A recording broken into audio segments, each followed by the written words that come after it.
Você viu que ela falou, eles não acharam mais ninguém, então era eu, né, que tinha que vir, tá certo? Muito bom, sobrou para mim, né? Nós vamos falar hoje sobre reencarnação, é um dos pilares da doutrina. E a reencarnação, uma coisa que é assim, tem muita gente que está na doutrina, mas tem dificuldade de aceitar a reencarnação, não consegue entender o que é reencarnação, não consegue entender por que existe reencarnação, não consegue aceitar a ideia. Bom, isso também depende um pouquinho da maturidade espiritual de cada um. Obviamente a gente vai entrando e saindo na vida e isso vai amadurecendo em nós, é como uma semente que vai crescendo e com o longo do tempo das encarnações a gente vai devagarzinho entendendo, porque nós viemos do mundo espiritual e todo mundo sabe disso. Olha que interessante, todo mundo sabe que nós viemos do mundo espiritual, não é? Porque nós não estamos aqui pela primeira vez, porque se estivéssemos aqui pela primeira vez ia ser difícil, viu? Ia ser muito difícil a gente aceitar tanta coisa, né? Imagine agora essas crianças que estão chegando pela primeira vez, chegou na Terra pela primeira vez, encontram um telefone celular, por exemplo, assim, já pensaram como é que seria desastroso, né? Ele não sabia se tinha que bater um prego no celular, se tinha que fazer que nem carrinho, se tinha que jogar que nem pedra, ele não ia saber, né? Porque ia ser difícil para ele entender. Mas eles chegam aqui, é interessante, que eles chegam aqui quando estão com 2, 3 anos, estão ensinando o vô e a avó a mexer no negócio, né? Um negócio impressionante, né? Mas isso é o de menos, porque na verdade nós estamos aqui para continuar crescendo e progredindo. Esse é o nosso objetivo. E é para isso que nós estamos aqui. Bom, aí tem um problema que é grave. Qual é o problema grave? A gente pode lavar uma roupa, mas a roupa pode sujar de novo. As reencarnações causam isso para a gente. E quando é que a gente consegue se libertar dessa sujeira? Quando a gente amadurece, cresce e progride. Quando a gente se renova. Mas a renovação é um negócio complicado, não é mesmo? É muito complicado. O Chico tinha uma teoria interessante a respeito da sujeira. Então ele falava que a coisa mais limpa era aquela que menos sujava, quer dizer, aquela que você suja menos. Essa é a coisa mais limpa. Então em casa, por exemplo, a gente de vez em quando passa lá uma vassoura, passa um pano, a gente vê, né, poeira e uma série de coisas, né? Então a reencarnação é mais ou menos assim, a gente vem, vence algumas coisas, mas em outras coisas a gente acaba se sujando novamente em alguns detalhes. Não sei se está sendo claro isso para a gente entender ou está muito subjetivo. Dá para entender quando a gente fala assim? Dá para entender? Então a gente vem aqui e consegue vencer, por exemplo, a avareza. A gente chegou do outro lado da vida, resolveu morar em Itaquaquecetuba, pediu para os espíritos para morar em Itaquaquecetuba, pediu pelo amor de Deus para morar em Itaquaquecetuba, e a gente mora aqui, certo? Tranquilo, sossegadão. Só que a gente não quer sair do Itaim, do Morumbi, não quer sair de Moema, não quer sair desses lugares, né? Mas a gente mora em Itaquaquecetuba, não é mesmo? Então, algumas coisas a gente devia deixar para trás e outras coisas a gente acaba deixando mesmo naturalmente, não é? Bom, o ponto central da reencarnação está lá em Jesus com Nicodemos. Já ouviram falar do Nicodemos? O Nicodemos era aquele senhor que era um doutor da lei, ele era uma pessoa muito importante, muito influente na época, e um dia ele foi chamado para curar uma senhora. Eu não sei bem se é a Maria de Magdala ou outra Maria, mas foi uma Maria. Chegando lá, ele não pôde fazer nada, porque a mulher estava assim, com sinais bem fortes de uma obsessão muito grande, muito forte, e ele lá, com aquelas fórmulas dele, falando aquelas coisas, não é? Não resolveu nada, e de repente chamaram lá um tal de um filho de um carpinteiro, que se chamava Jesus. Aí Jesus chegou lá, só pela aproximação de Jesus, o negócio ficou diferente, aí Jesus falou assim: o senhor quer fazer o favor de dar licença dela? Deixa ela sossegada. E a mulher se curou, de repente, assim, com algumas palavras de Jesus. Olha só, com algumas palavras de Jesus. O Nicodemos viu aquilo, primeiro que ele ficou ultrajado, né? Porque imagine ele, um doutor da lei, cheio de teorias, cheio de conhecimento, cheio de coisa, não conseguiu nada com a mulher, e Jesus, que ninguém nem sabia quem era. Se Jerusalém fosse o Brasil, será que Jesus tinha vindo de Itaquá ou não? Como está mexendo com Itaquaquecetuba, né? Eu gosto de mexer com Itaquaquecetuba, né? Eu acho que na próxima eu vou ter que reencarnar aqui, viu? Que eu estou falando tanto, né? Bom, Ninguém conhecia o carpinteiro de Nazaré. O camarada vai lá e resolve um problema terrível, que a mulher está há anos daquele jeito, toda complicada, toda atrapalhada, é um problema terrível.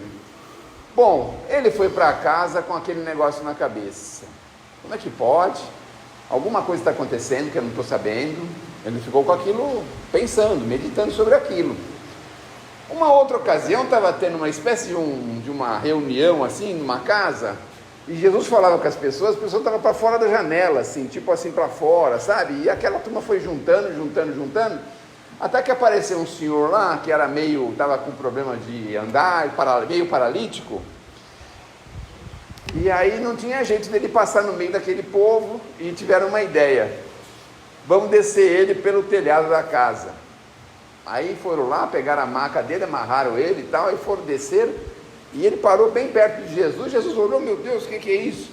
Ele falou: Senhor, a gente precisa de ajuda, ele está aí com esse problema e precisa que seja ajudado. E a gente sabe que o Senhor tem esse poder. As mulheres falaram, os homens falaram. E ele falou: pois bem, os seus pecados estão perdoados. Misericórdia. Pega a sua caminha, levanta e vai embora. Olha só. Só que o que estava acontecendo ali? Tinha um camarada olhando isso, que era o tal do Nicodemos. Ele estava observando isso. Falou: o quê? Perdoar pecado? Esse homem perdoa pecado? Isso não pode, isso está errado. Imagina, isso aí é só Deus que é capaz de fazer. E ele continuou com um conflito terrível dentro dele, terrível. Era uma pessoa influente, um senhor, um sábio do templo. Ele tinha alunos também, igual Jesus teve, os discípulos, os apóstolos. E ele não se conformou com aquilo de jeito nenhum. Ele viu o homem passar na frente dele. Falou: meu Deus do céu, agora lascou tudo. Todos os pilares nossos vão tudo cair. Esse homem vai acabar com a nossa religião. Acabou com tudo, porque perdoa pecado, levanta paralítico, cura a mulher obsidiada. Deus que me livre. Só falta agora ele reanimar morto, né? E aí o que aconteceu? Mas o Nicodemos não viu lá o problema do Lázaro, não. Foi outra situação. Bom, eu sei que ele ficou tão assim, mas era um espírito nobre e um espírito que queria conhecer as coisas. Ele queria saber como é que era aquilo. Muito esperto, obviamente, ele pediu para alguém marcar um encontro com Jesus à noite, num lugar meio escondido. Porque, não é? Um doutor da lei, um advogado, um juiz, um senador, sei lá o que ele era, o que ele representava lá no templo de Israel, um professor de altíssimo gabarito, não é? Conversando com um mero carpinteiro, uma pessoa que era assim meia mística à época, execrada por alguns, amada por outros. Era um negócio assim, as pessoas não conseguiam entender bem o sentimento que tinha com Jesus. Alguns ao vê-lo já amavam na mesma hora, mas alguns, sabe aquele negócio de o camarada estragar os interesses pessoais das pessoas? Tinha essa sensação. É mais ou menos que a gente tem uma lojinha, né? Vamos imaginar, tem uma banquinha lá na estação, né? Aí tem uma banquinha lá na estação, aí de repente vem alguém lá e fala assim: não vai poder mais ter banquinha nenhuma, que vai acabar com isso aqui tudo. A gente fica aborrecido, chateado e até revoltado, né? Porque está mexendo com os nossos interesses. E aí Nicodemos marcou e foi se encontrar com ele. Mas Jesus, um amor assim profundo, a gente não consegue imaginar o tamanho do amor de Jesus. A gente não consegue imaginar. É um negócio assim que é inalcançável pelo nosso entendimento. É inalcançável. É um negócio que não dá para a gente alcançar. Aí recebe de bom grado. Pois não, Nicodemos, o que você gostaria de conversar? Qual é a sua dúvida? Ele falou: eu tenho certeza que nenhum homem na terra faria o que você faz se ele não tivesse alguém ajudando. Falou assim, né? Aí Jesus falou assim: bom, tudo bem, sim, tem. E esse alguém é Deus. Nicodemos completou: ninguém conseguiria fazer o que você fez se não fosse através da ajuda de Deus. Aí estabeleceu-se esse diálogo com Jesus. Você tem razão, não é? Mas como é que é isso? Como é que você faz isso? Bom, a conversa desenvolveu até o ponto da gente chegar naquela ideia assim: a gente precisa nascer de novo, Nicodemos. Aí a cabeça dele entrou em parafuso. Como assim nascer de novo? Como é que eu posso nascer de novo? Ficar pequenininho, entrar no ventre da minha mãe e nascer novamente? Que história é essa? Como é que é essa história de nascer de novo? Bom, aí Jesus tira um sarrinho dele, certo? Muita categoria, muito jeito. Mas escuta, você é um doutor aqui da terra, das coisas dos homens, você sabe tudo dos homens aqui? Se você não sabe, não está entendendo o que eu estou falando, como é que eu vou falar as coisas de Deus? Se você não está entendendo nem as coisas aqui da terra. Bom, Nicodemos também, certamente com humildade, continuou a conversa. E aí Jesus fala aquelas coisas assim: você sabe de onde vem o vento? Você sabe de onde vem o vento? Não, não vem, não sei. Para onde que ele vai? Também não sei. Então é assim, o Espírito, a gente não sabe de onde ele vem, nem para onde ele vai. Mas ele passa pela gente, obviamente. Bom, eu sei que a conversa foi desdobrando, e ele fala que era necessário nascer de novo. E aí vem a reencarnação apregoada pela doutrina. Alguns irmãos nossos religiosos costumam dizer que essa conversa, na verdade, o nascer de novo é assim, é deitar-se na água, é se batizar, é fazer algumas coisas assim. Mas na doutrina espírita a gente entende que não, é efetivamente nascer novamente, ganhar um novo corpo, porque nós precisamos do corpo para crescermos e evoluirmos, obviamente. Bom, eu sei que a conversa se desdobrou, Nicodemos ficou com isso na cabeça, mas Jesus faz um convite para ele, porque ele ficou assim muito entusiasmado com Jesus, mas demais, porque a sabedoria do Cristo, eu não sei, a gente vai conversar com uma pessoa muito sábia e a gente às vezes se espanta, né, com o que a pessoa fala, a gente fica espantado, né? Então Nicodemos assim se colocou numa postura mesmo quase de aluno dele, ele que era um mestre em Israel, imaginem, né? Bom, eu sei que Jesus fala assim: você também pode ter uma escolha, você pode me seguir, se você quiser. Falar: mas como eu? Falou: é por causa da sua idade, né? Você tem família, você tem uma posição no templo, um cargo. E Jesus já sabia por que ele estava recusando, mas tudo bem, o convite está feito e está aberto para você nos acompanhar, nos seguir.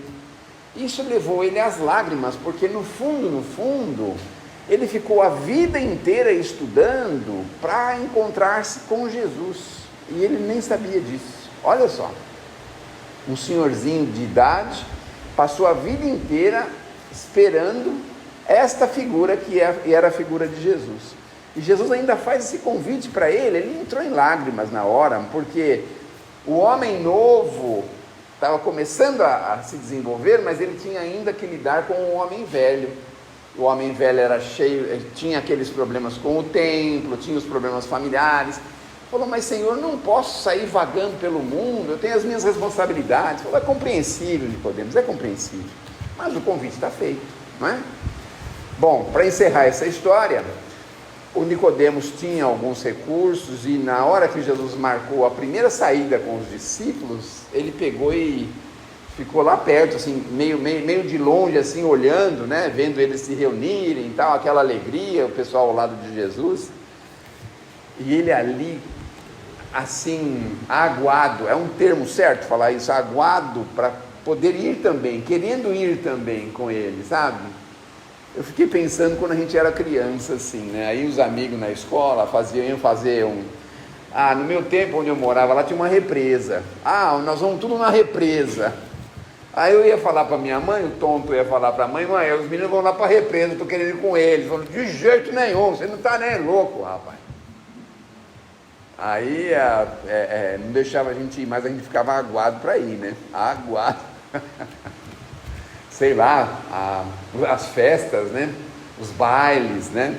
As moças querem ir no baile, o pai não deixa, fica ali, meu Deus do céu, fica chateada, aborrecida, né?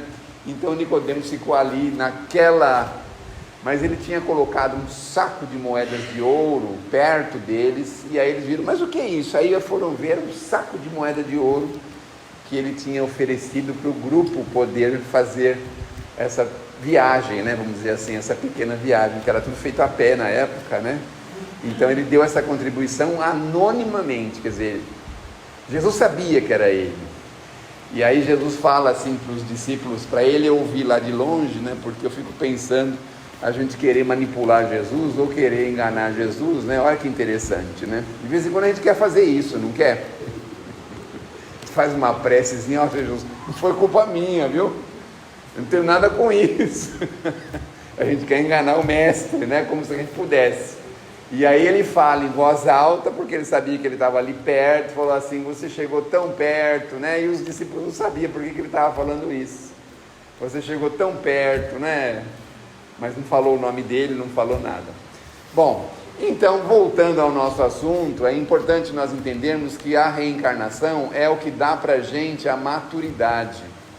Então, a gente vai trafegando pela Terra, entrando e saindo na Terra, justamente para a gente crescer, para a gente evoluir.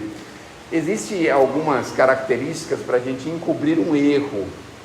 Então, tem uma passagenzinha lá em Pedro, que eu vou contar daqui a pouquinho, mas esses erros, a gente só consegue arrumá-los, corrigi-los, através de algumas etapas. Vocês já ouviram falar sobre isso? Então, primeiro tem o arrependimento. Eu acho que eu já falei um pouquinho sobre isso aqui. Depois do arrependimento, tem a expiação. A gente se arrependeu profundamente, aí a gente passa para a segunda etapa, expiação. Mas isso tudo, como eu estou dizendo a vocês, é como se estivesse lavando uma roupa suja, que pode sujar de novo.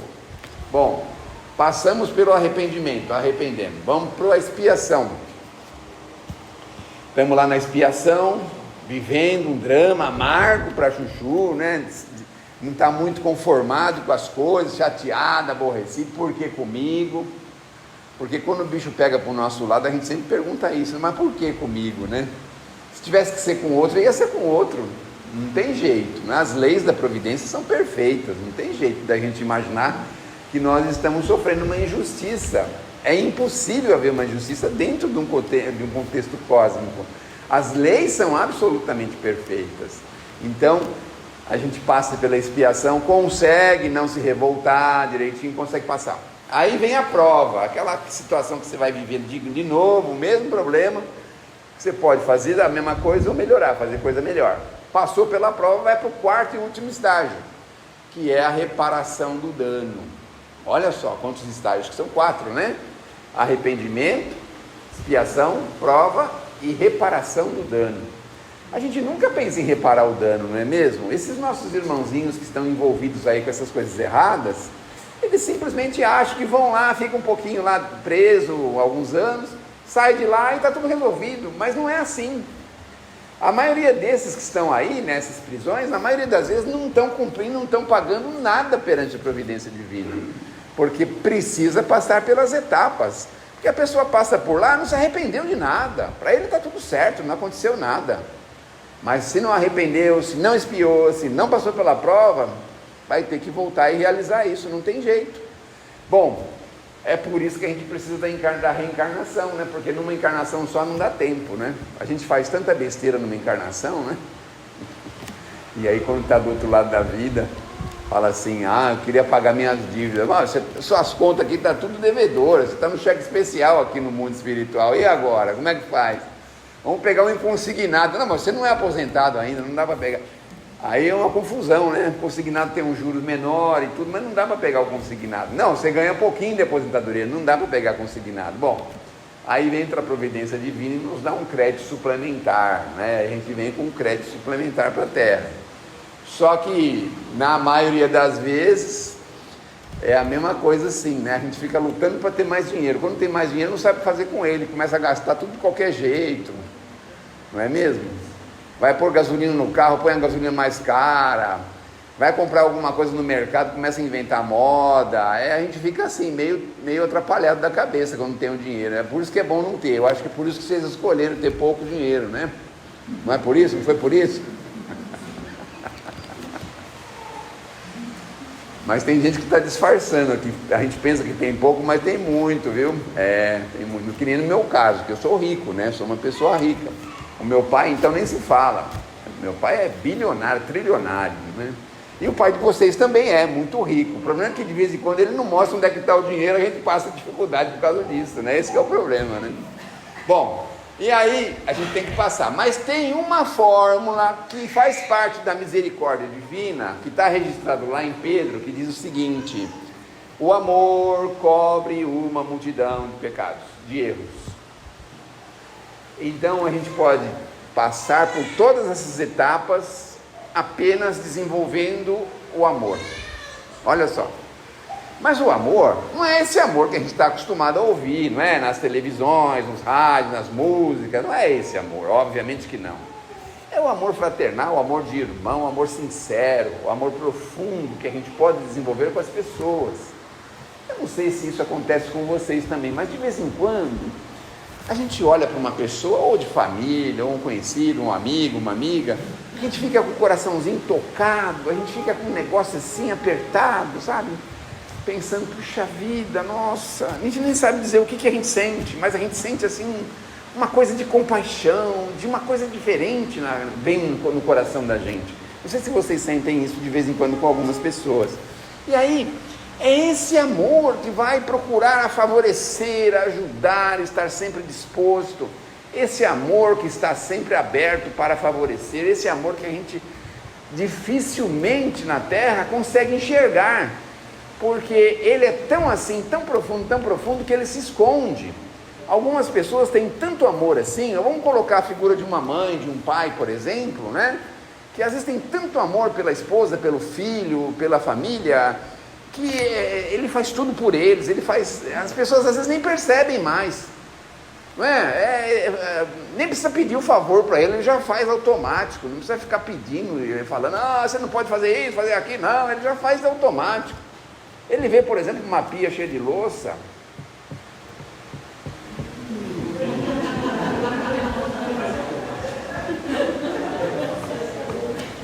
eu não sei por que vocês viram. Você vê uma pia cheia de louça, a gente vai lá e lava, não fica esperando ninguém lavar, não, e nem culpando as pessoas que não estão lavando.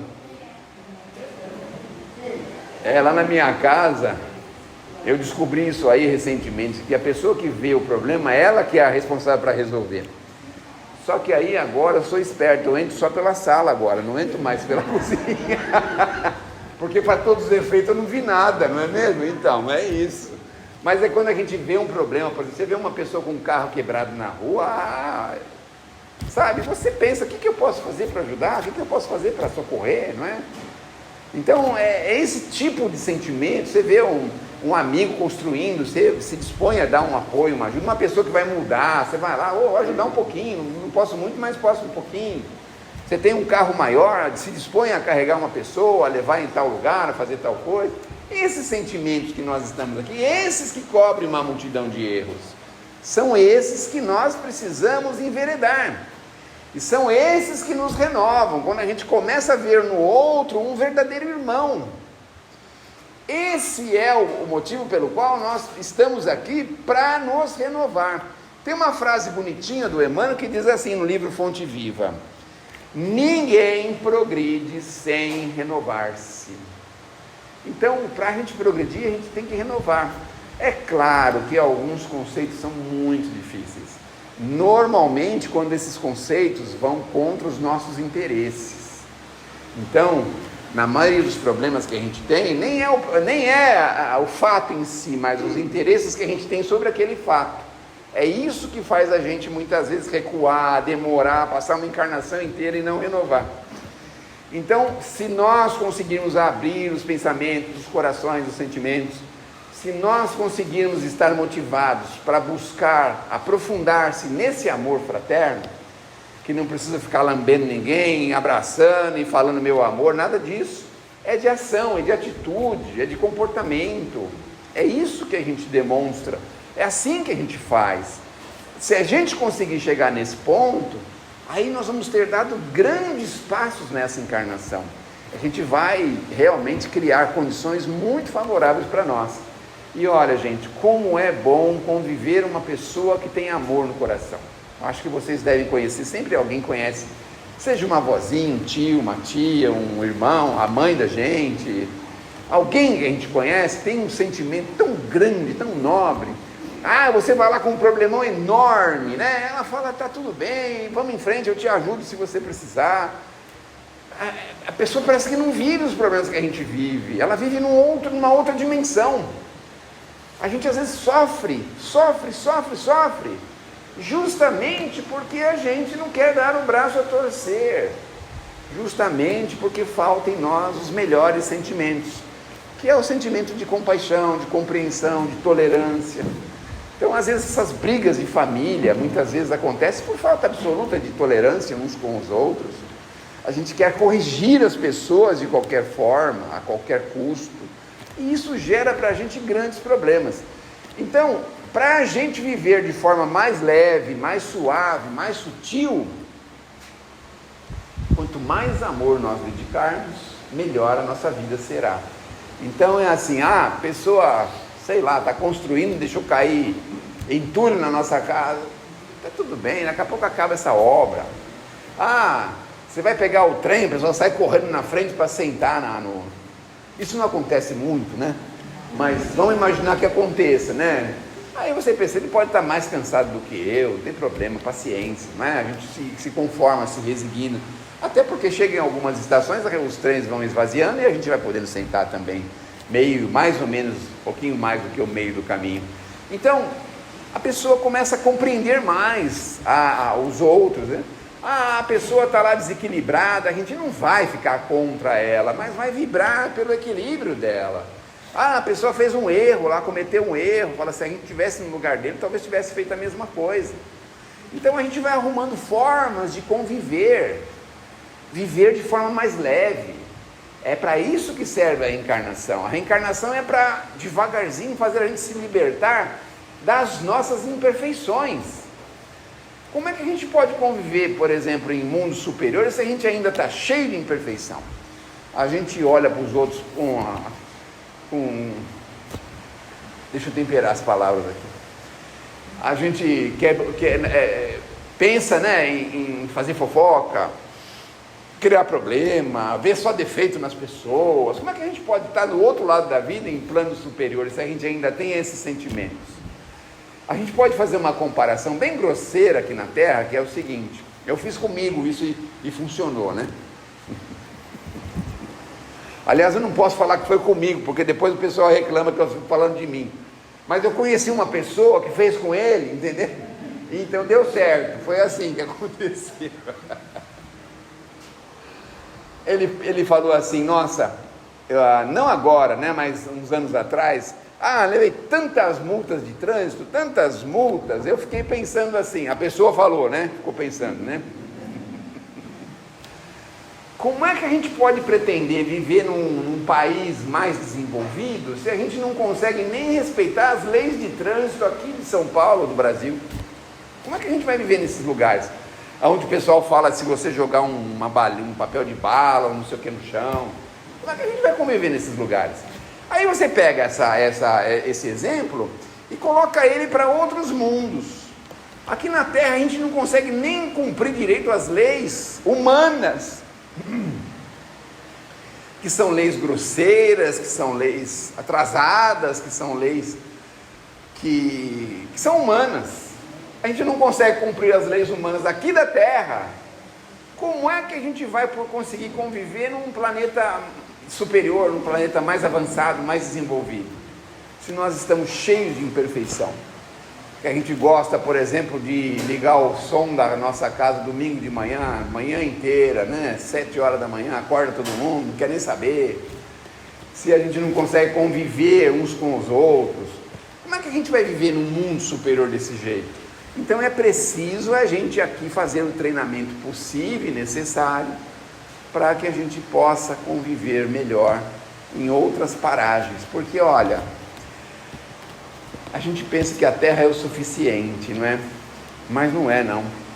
Tem coisa muito melhor pela frente, viu? Tem muita coisa boa pela frente, que nos aguarda ansiosamente.